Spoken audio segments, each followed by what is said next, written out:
Great morning my dear friends.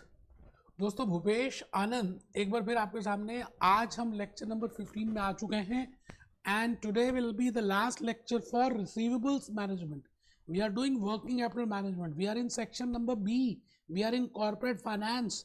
Corporate finance के section B के unit 4 के receivables management का आज लास्ट लेक्चर है, कंसेप्चुअल। नेक्स्ट लेक्चर नंबर 16 में पूरी प्रैक्टिस कराने वाला हूं। सभी के क्वेश्चंस हम डिस्कस करेंगे, ग्लैम के भी करेंगे, वायले के भी करने वाले हैं, हॉक के भी करेंगे, सीएमए पास एग्जामिनेशंस को भी डिस्कस करेंगे। And I have bifurcated all those in concept wise. बेटे ये खूबसूरती है, पूरी दुनिया को चैलेंज देता हूं। मैंने सभी क्वेश्चंस को कंसेप्ट वाइज डिवाइड किया। ठीक है जी, आइए जल्दी से रजिस्टर ओपन कर लें। Working capital unit 4 corporate finance section 5 receivables management. कितना प्यार से आपके लिए बढ़िया सा चित्र बनाया है। लेक्चर 15 आज हम करने जा रहे हैं वर्किंग कैपिटल मैनेजमेंट का, section B receivables management, lecture number 15। बेटा और कुछ भी नहीं, आज तो दो छोटी छोटी सी बातें बतानी है और हमारा chapter complete. I will be telling you something about tools for monitoring the receivables management. हमने बड़ी सारी बातें कर ली रिसीवेबल्स की, अकाउंट रिसीवेबल्स की, रीजंस की, पॉलिसीज की, स्टैंडर्ड्स की, डिस्काउंट पॉलिसी की, and then we have seen the impact. बेटे आज के इस लेक्चर में मैं कुछ अलग हट के बताने वाला हूँ। मैं आपको ये बताऊंगा that how we can calculate और how we can see ageing schedule. Tools, किस तरह से हम अपने रिसीवेबल्स को मॉनिटर करेंगे। तो आइए जी, tools for monitoring, tools for monitoring, tools for monitoring accounts receivable. आराम से बैठे। जैसे एक कारपेंटर के पास टूल्स होते हैं, जैसे एक प्लम्बर के पास टूल्स होते हैं, similarly management accountant will also have some tools. कुछ औजार हैं, उन औजारों से मैनेजमेंट अकाउंटेंट ये पता लगा लेगा कि क्या रिसीवेबल्स बिल्कुल ठीक हैं, क्या पैसे मिल सकते हैं, क्या क्रेडिट लॉस हो सकता है, बैड डेट्स कितने होंगे, डिफॉल्ट रिस्क कितना होगा। पास्ट एक्सपीरियंसेस की मदद से वो कुछ रेशियोज कैलकुलेट करेगा और उन रेशियोज की हेल्प से वो एक शेड्यूल बनाएगा। बेटे हिस्टोग्राम बनाएंगे हम, शेड्यूल प्रिपेयर करेंगे कि भाई 30 दिन तक पैसे कितने लोगों ने नहीं दिए, 30 से 45 दिन तक कितने ऐसे लोग हैं जो नहीं दे रहे, 45 से 60 दिन डिले कितने लोगों ने कर दिया। क्योंकि जैसे जैसे लेट होता जाएगा ना बेटा, इंसानों की, कस्टमर्स की नीयत चेंज हो जाती है। तो उनकी नीयत को ढूंढने के लिए we will prepare ageing schedule. तो जल्दी से रजिस्टर ओपन करें। Tools for monitoring account receivable, आज का हेडिंग यही है। 3 टूल्स बताने हैं, सिंपल से हैं, तीनों टूल्स करेंगे, बड़ा मजा आएगा और एक हॉक का क्वेश्चन भी करने वाले हैं। बेटे tool 1 ageing schedule, tool 2 ratios. Ratios में 2 रेशोज निकालेंगे। One will be accounts receivable turn over ratio and second will be debt collection period. And tool 3 will be, I will be calculating cash conversion cycle. So I will be using these 3 tools as per Hawk, as per Glenn, as per Wiley. मैंने तीनों को पढ़ा बेटे, तीनों का mixture बता रहा हूं। आज जूस नोट से भी कराऊंगा, मैं आपको जूस नोट से भी दिखाने वाला हूं कि मैंने आपके लिए जूस नोट्स क्या प्रिपेयर किए। पहले एक बार ये 3 टूल्स तो देख लें आप, पहले एक बार 3 टूल्स तो देख लें। चलिए पहले से ही जूस नोट दिखा देते हैं सो दैट आपको लगे कि भाई मैं जूस नोट से कराने वाला हूँ। ठीक है जी, लीजिए, आपके पास जूस नोट्स हैं ही अवेलेबल। तो मैं Bhupesh Anand, account receivables represent money that customers owe to the company for the goods और services they have received on credit. ये तो बहुत पहली लेक्चर में देख लिया था। Account receivables are carried for competitive and investment purposes, क्योंकि हमें कंपटीशन फेस करना है, हमें ग्रोथ चाहिए, इसलिए हम जनरली इसको देते हैं। A firm always must have credit to its customers who choose to pay beyond the stated time period can be charged, उनको इंटरेस्ट चार्ज कर सकते हैं। फिर मैंने डिस्कस किया था क्रेडिट पॉलिसी, जैसे कोविड पॉलिसी की बात मैंने बताई थी। It have credit standard, credit terms, collection efforts, other terms other types of receivables हम डिस्कस कर चुके हैं दोस्त। मॉनिटरिंग बेटे आज इसको हम कर रहे हैं 3 स्टार दे दीजिए बेटे, 4 दे दीजिए 5 में से। how we can monitor the account receivable. We can monitor it by preparing a schedule named as aging schedule. आए देखेंगे aging schedule कैसे बनता है, अभी देखेंगे बेटे। फिर उसके बाद हम रेशोज निकालेंगे बेटे, आज हम देखेंगे। फिर उसके बाद हम करेंगे, काफ़ी कुछ करने वाले हैं, हम डिस्कस करेंगे वो सब कुछ। तो आइए जी, भूपेश आनंद के साथ साथ चलेंगे। हाँ सर बिल्कुल, हम आपके साथ साथ चलने वाले हैं। आइए, एजिंग शेड्यूल क्या सभी ने लिख दिया? एक बच्चा कहता है स्पेलिंग गलत है बेटे, यही स्पेलिंग है AGING, ageing schedule. Tool number 2 is ratios, account receivables turnover ratio, average collection period, and tool number 3 is calculation of cash conversion cycle. ठीक है सर, पहले हम एजिंग शेड्यूल के बारे में देख रहे हैं। अच्छा क्या है सर, थोड़ा सा पहले लॉजिक और कहानी सुन लीजिए एजिंग शेड्यूल की। एज अ मैनेजमेंट अकाउंटेंट, मैं रिसीवेबल्स लेजर कंपनी का, जिस कंपनी का मैं मैनेजमेंट अकाउंटेंट हूं, उसका अकाउंट्स रिसीवेबल लेजर ओपन करूंगा। उसमें बड़े सारे लोग होंगे, रामलाल, श्यामलाल, मोहनलाल, ठंडनलाल, राम प्यारी, Babli, Ramu, Bunty, etcetera etcetera etcetera. बेटे मैं उनका डीप एनालिसिस करूंगा और ये चेक करूंगा कि इसमें से ऐसे कौन से कस्टमर्स हैं जो ताजे हैं। ताजे मतलब those who are current customers. फिर मैं देखूंगा who are those customers who are पुराने मीन्स बहुत साल, महीने पहले उनको हमने कोई सामान बेचा था। फिर मैं चेक करूंगा बहुत पुराने। बेटे बहुत पुराने का मतलब है कि हमने एक ज़माने में बहुत समय हो गया उनको बेचे हुए।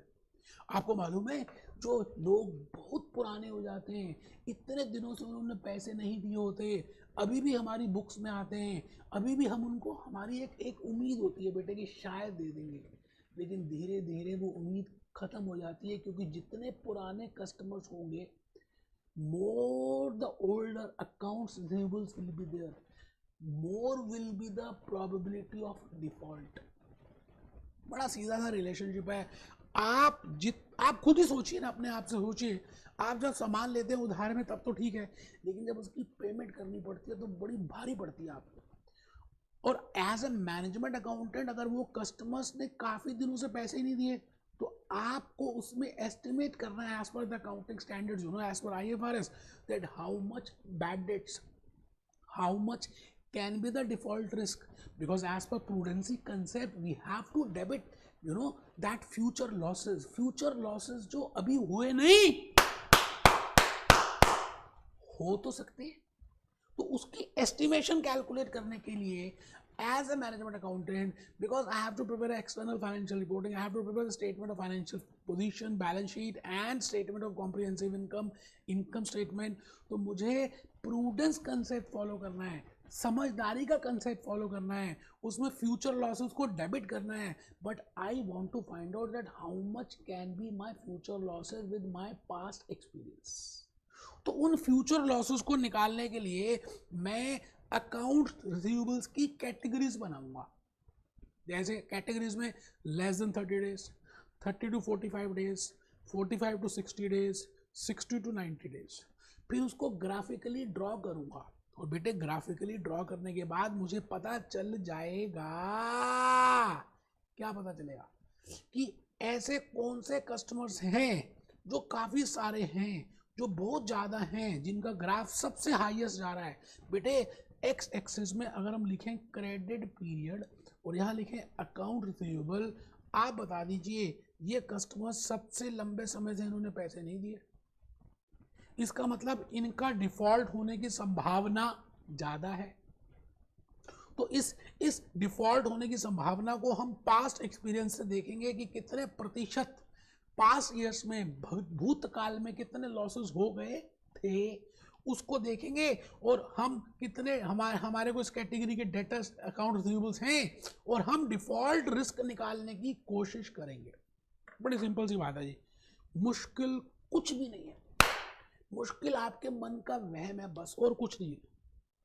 ऐसे ही करते हैं प्रैक्टिकली। तो एजिंग शेड्यूल आज हम देखने वाले हैं।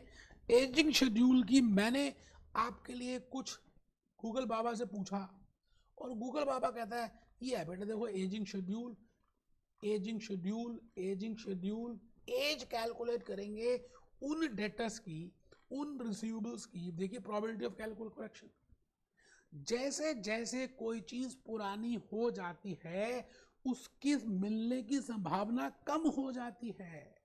That is a rule, that is a natural principle. So we calculate that schedule, you know, and we prepare the bar graph for that, x-axis, y-axis, and then we try to find out how much can be the default risk which is possible. आइए एक दो लाइनें लिखते हैं, बस lecture खत्म होने वाला है बेटे। सर खत्म होने वाला है? हाँ बेटे खत्म ही होने वाला है, ऐसा मान के चलिए। छोटा सी लेक्चर था, मैंने लॉजिक्स बता दिए एजिंग शेड्यूल के। It classifies accounts receivable, classify कर रहे हैं हम अकाउंट्स रिसीवेबल की क्लासिफिकेशन कर रहे हैं कि तुम नए हो, तुम पुराने हो, तुम बहुत पुराने हो, तुम बहुत बहुत बहुत पुराने हो, ठीक है। तो it classifies account receivables according to the amount of which has been outstanding, amount of time which has been outstanding. Different columns are prepared, B point में लिख रहे हैं different columns are prepared for different categories of receivables. हम अलग अलग खाने बनाएंगे कि भाई 30 दिन वाले यहाँ आ जाओ, जैसे जैसे स्कूल में बेटा लाइन लगती थी, सारे बच्चे सेकंड क्लास की एक जगह आ जाओ, थर्ड क्लास की एक जगह आ जाओ, फिफ्थ क्लास की एक जगह आ जाओ, बॉयज यहाँ आ जाओ, गर्ल्स यहाँ आ जाओ। इसी तरह से बेटे स्कूल जैसे हम कैटेगरीज प्रिपेयर करेंगे और उन कैटेगरीज को बार ग्राफ में देखेंगे, उसमें से जो कैटेगरीज नुकसान वाली हो सकती हैं पास एक्सपीरियंस से उसको निकालेंगे।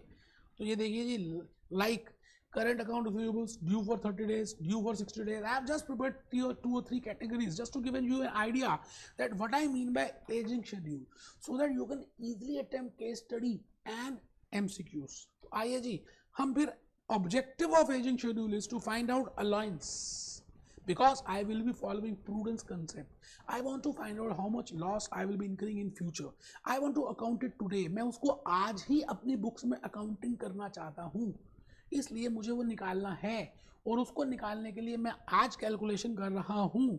So that expense can be calculated with help of, भाई 100 रुपये के, $100 के आपके डेटर्स हैं, अकाउंट रिसीवेबल हैं, जो आपको लग रहा है कि धुंधले हो सकते हैं, उसमें से कितने ऐसे परसेंटेज हैं जो खत्म ही हो जाएंगे। So I will calculate that, estimate credit loss percentage, और उस कैटेगरी में हैं कितने डॉलर अमाउंट,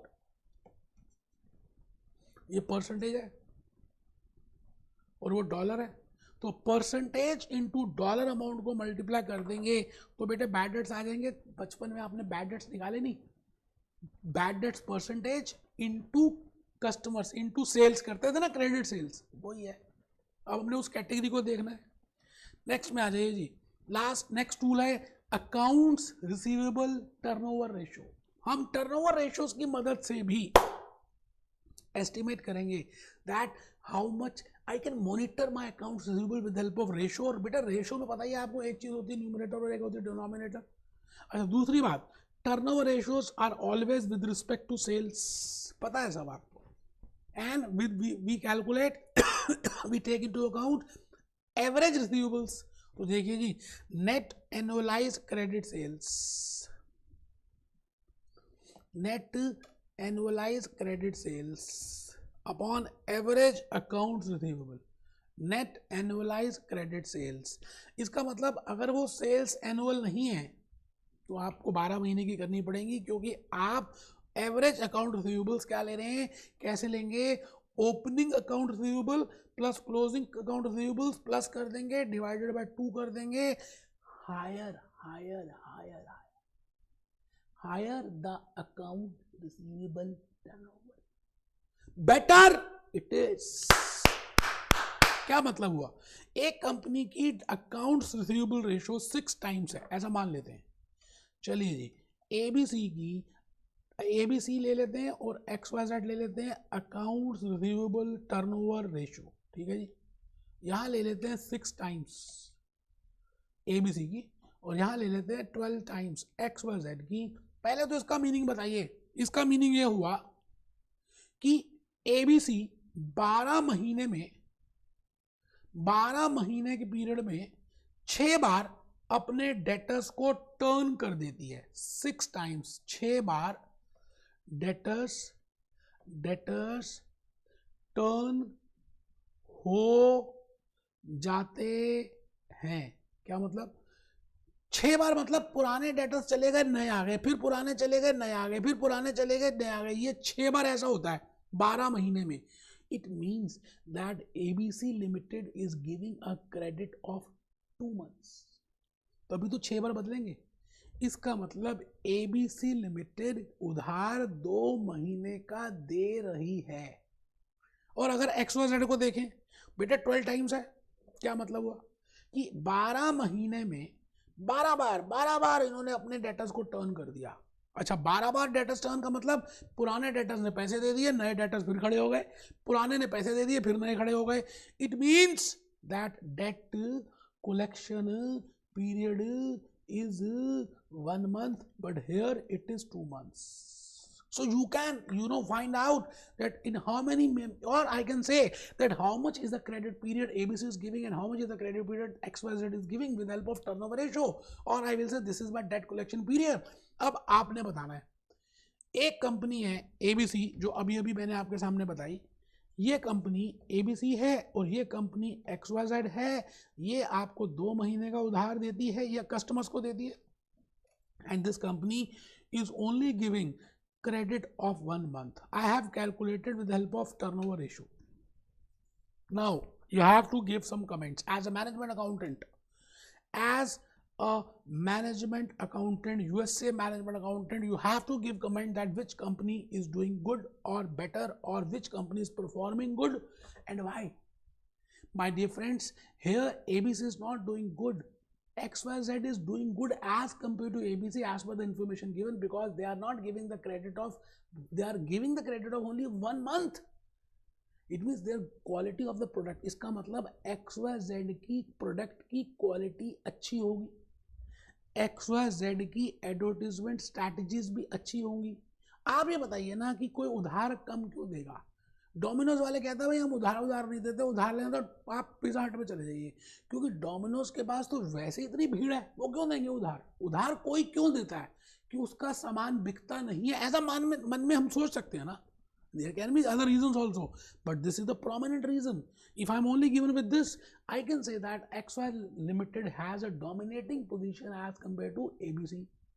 क्वालिटी अच्छी है, प्रोडक्ट अच्छा है, पॉलिसीज अच्छी है, मैनेजमेंट अच्छी है, एडवर्टीजमेंट स्ट्रैटेजीज अच्छी हैं। तो इसका मतलब higher the debtor turnover ratio better it is, lower the credit policy better it is. तो मैं डेटर्स टर्नओवर रेशियो से आपकी कैलकुलेशंस कर सकता हूं। अगर आपका मुझे ब्लड प्रेशर निकालना हो तो मैं आपके ब्लड प्रेशर से एटलीस्ट काफ़ी हद तक ये देख सकता हूं कि आपके बॉडी में कोलेस्ट्रॉल का लेवल कितना है। मैं ये नहीं कह रहा कि ब्लड प्रेशर ज़्यादा होगा तो कोलेस्ट्रॉल ही होगा, लेकिन still there is a direct relationship of blood pressure with cholesterol in your blood, you know. Similarly, there is a direct relationship of debtors turnover ratio with receivables management. At least it can give me a prima facie some view about how their people, how management accountant is managing the receivables. So this is my tool number 2. बेटे tool number 3 तो बड़ा easy है। ये लो जी, cash conversion cycle. ये वैसे मैंने starting में बता दिया था, ठीक है, फिर भी लिख लीजिए cash conversion cycle. Debt collection period in months or weeks or days plus inventory holding period in months, weeks or days plus minus accounts payable prepayment period। ये आपने पहले भी कर लिया है, अभी हम करेंगे। हॉक में क्वेश्चन दिया हुआ हम देखेंगे, जान के मैंने वैसे ही कैश कन्वर्जन साइकिल भी बता दिया। So these are the 3 tools on the basis of which we can easily calculate, we can easily find out, we can easily monitor the receivables management। बेटे नेक्स्ट लेक्चर कौन सा है? 15th है, 16th है। इतना इंपॉर्टेंट है क्योंकि मैंने रिसीवेबल्स मैनेजमेंट के सभी क्वेश्चंस, स्टडी टेक्स्ट के कंसेप्ट बेस्ड क्वेश्चंस, प्रैक्टिस वाले ईपीक्यू मैंने बनाए उनको एक्स्ट्रा प्रैक्टिकल क्वेश्चंस, और मैंने उनको कंसेप्ट वाइज डिवाइड किया। सब प्रैक्टिस कराऊंगा लेक्चर नंबर 16 में, लेकिन आप पहले सारे कंसेप्ट क्लियर कर लीजिए, तभी लेक्चर 16 अटेंड करना। अच्छा, ऐसा भी हो सकता है कि आपको लग रहा है कि कुछ कंसेप्ट में रिपीट कर रहा हूँ, तो आप फॉरवर्ड कर सकते हैं, ठीक है भाई। ज़्यादा को कम तो कर सकते हैं, कम को ज़्यादा करना मुश्किल है ना। मैं कराऊंगा इतना, तो कितना कम कर दोगे? मैं कराऊंगा इतना, तो इतना तो कर लोगे, है ना। ठीक है जी, मिलते हैं। Be happy, B jolly, B cheerful.